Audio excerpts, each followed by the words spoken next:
మీరు వండే కూరల్లో విటమిన్స్ అన్నీ ఆవిరైపోతున్నాయా? అయితే మీ ఆరోగ్యం కోసం ఈ 5 సీక్రెట్స్ ఖచ్చితంగా తెలుసుకోండి. మొదటిది, కూరగాయలను ఎప్పుడూ ముందే కడిగి ఆ తర్వాతే కట్ చేయాలి. కోసా కడిగితే అందులో ఉండే విటమిన్స్ అన్నీ నీళ్ళలో పోతాయి. రెండవది, కూరగాయల ముక్కలు మరీ సన్నగా కట్ చేయకండి. కొంచెం పెద్దగా ఉంటేనే మంచిది. చిన్నగా కోస్తే వండేటప్పుడు వేడి ఎక్కువగా తగిలి పోషకాలు త్వరగా నశిస్తాయి. మూడవది, ఎప్పుడైనా కూర వండేటప్పుడు తప్పనిసరిగా మూత పెట్టి ఉడికించాలి. ఆవిరి బయటకు పోకుండా ఉంటేనే విటమిన్స్ కూరలోనే లాక్ అయి ఉంటాయి. నాలుగవది, కూరగాయలు ఉడికించిన నీళ్లను అస్సలు పారబోయకండి. ఆ నీటిలోనే అసలైన బలం అంతా ఉంటుంది. ఆ నీళ్లను గ్రేవీలో లేదా చారులో వాడేయండి.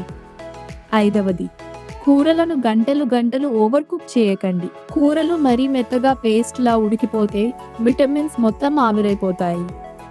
అలాగే కూరగాయలను నీళ్లలో ఉడికించడం కంటే ఇడ్లీ పాత్రలో ఆవిరి మీద ఉడికిస్తే 90% పోషకాలు అలానే ఉంటాయి. మరి ఇందులో మీరు ఏ తప్పు చేస్తున్నారో కామెంట్ చేయండి. ఇలాంటి మరిన్ని ఆరోగ్య సూత్రాల కోసం వెంటనే మన ఛానల్ని సబ్స్క్రైబ్ చేసుకోండి. ధన్యవాదములు.